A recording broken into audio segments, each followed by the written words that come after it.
Hello and welcome, Silrace here with Star Citizen.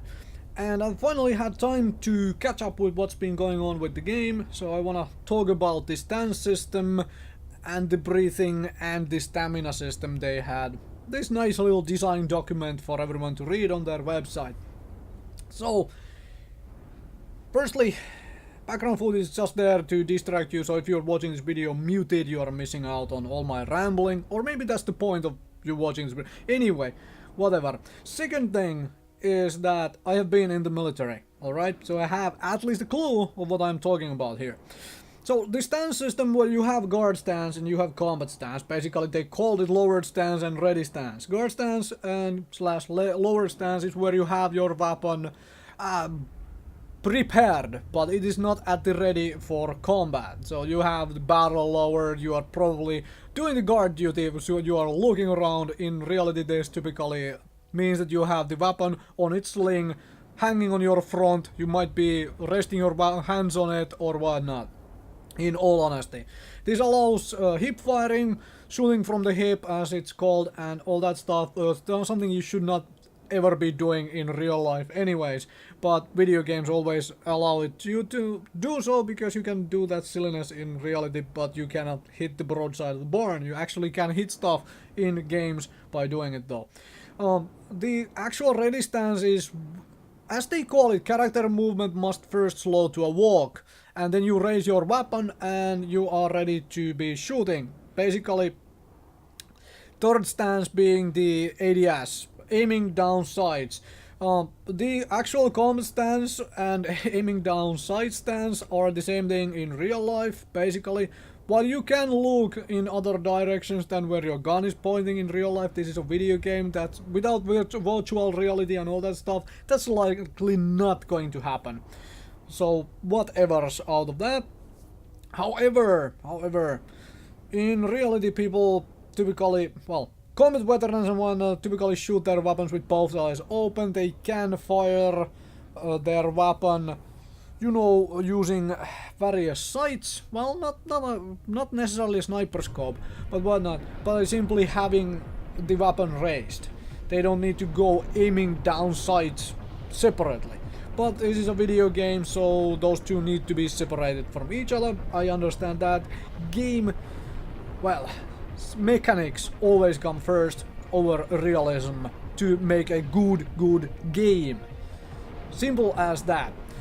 Overall, there are a couple things here which I simply do not agree with, which seem very out of place to me. Firstly, this character movement must first slow to a walk. This has to be done correctly. For ready stance to happen, you must be walking. This needs to be done in such a way that you are in the ready stance during the transition from walking to a running. So when you go to start running, you are supposed to go in the lower stance from the ready stance. This is automatic stuff, right? You don't manually change between these two stances.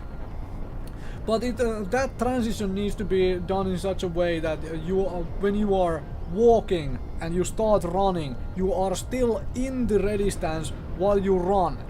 While you start running, basically. So during that transition between walk and run, you are in the ready stance. And only after the running begins, you go into lower stance. Because in reality, you can jog, and in many cases you can run for short distances while being completely combat ready with your rifle. This is something, obviously everyone does this stuff differently, and it affects everyone differently, because we are all individuals and our bodies do stuff differently. But in basically most combat situations, you can jog short distances, you can run short distances easily while being combat ready. So basically they need to make these transitions smooth when it comes to these stances as well. Aiming down sights I'm obviously not going to talk much about, because it's something which happens in basically all shooters these days. You aim down the sights and you fire your weapon. Simple as that. So, as for the rest of the stuff, well, breathing. Let's get breathing out of the way before I talk about stamina. So breathing is, this combination of breathing and stamina is something I am really skeptical at this point, because they didn't give us a whole lot of values out of this. Well, this is design document. I didn't expect them to be able to give us all the values I would love to see, but yeah. Well, what they have done here is when you breathe, as in your character is ready to fire a weapon and your character happens to be breathing, just like you are breathing in real life. If you are not breathing, you're probably not watching this video. So your weapon moves. It goes up and down and slightly left and right. And they also say that it's dictated by the weapon and the attachments, well, put on that weapon. What I fear is that this is going to become a very, very annoying minigame, where you basically you wait for the weapon to be at one end or the other before you take that step to peek around a corner. Because if you happen to be at the bottom of the swing, your weapon has gone down the length it will, and you peek a corner, and the other guy on the other side of the corner has their weapon at the very top of the curve. You might be shooting him in the stomach and he might be getting you a headshot. Obviously we know no weapon damage values at the moment. At least at the time of making this video, don't know. So I have no clue if there is one-shot headshots in this game. And if there are, what happens in typical shooters of this era? When you shoot the other guy in the balls and the other guy shoots you in the head, you're dead and the other guy just walks on. Simple as that, because well, getting shot in the balls apparently makes people walk. Anyway. So obviously there is not also this hold breath system, which allows you to kind of bypass the weapon movement, but it is not going to always be available to you, in essence.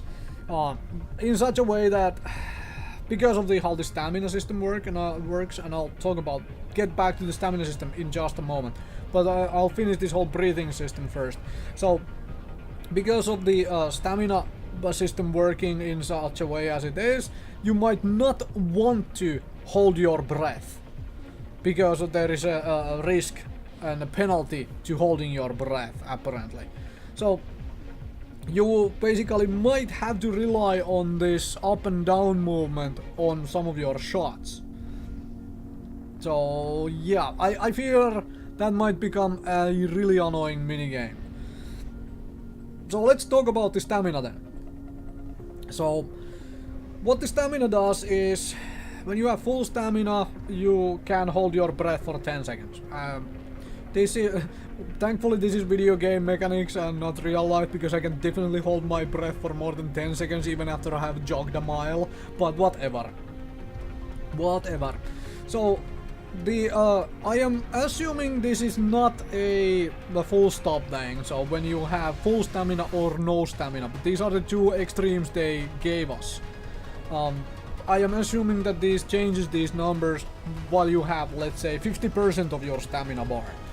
So basically you can hold your breath for 10 seconds when you have full stamina bar, and you can hold your breath only for 1 second when you have no stamina. So would this be 5 seconds when you have half of your stamina? I am going to assume so. I hope so. Anyways, but they have created a penalty to holding your breath, where at full stamina you have 3 seconds of increased weapon sway, basically. And at no stamina you have 6 seconds of increased weapon sway when you come out of the whole breath. And this means for firefights, you either have to always make sure that you can take that sway after holding breath. So you kill the target and you pull back into cover, and there is no one else who picks you at that time, or what have you here. So you have to be more careful with the hold breath than you have to be in majority of the current era shooter games out there. So there is that. So stamina bar is obviously going to be depleted based on having more armor or lighter armor, and carrying more junk with you for all the junk collectors out there. So yeah, no stealing apples from barrels, I guess. Anyway, my final words on this thing is that I really like the concepts and I like the ideas behind it. It's like, this seems very nice concept. It simply has to be done very, very carefully. Firstly, this is going to be much slower first person shooter if this stuff is, well, put into the game even close as is detailed here. Because firstly, you cannot fire from the aiming down sights basically while you are running. So this means firstly that movement is going to be slower for actual firefights. Secondly, you have this breathing and sway mechanics for when you are after you have held your breath. So this makes firefights more about who gets the first shot and who actually manages to down the opponent before having to go into the sway for their weapon to sway all over the place, and the other guy might not be swaying still or yet or whatnot. So I have a feeling that if this gets implemented as is, we are going to get a slower paced game.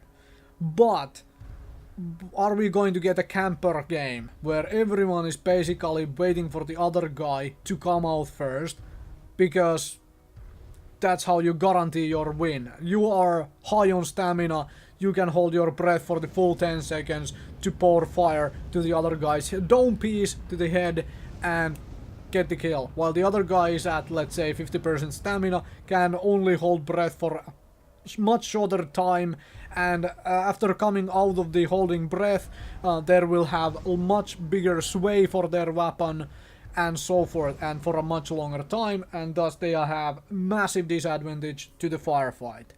This is my fear with this system, and also that you have to have the whole breath ready for every engagement, because the weapon, they gave us no values of how much the weapon will move. Will it move 15 degrees up and down each way?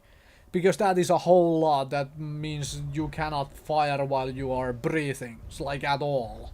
So yeah, obviously that is an extreme number, but they did not give us any numbers. So I do not know yet at the time of making this video. So overall, to end this video, where I like the concept, I really like the concept, it's kind of well thought out, kind of well made and detailed here. However, I have some fears of this becoming a very much a camper game based on what is here.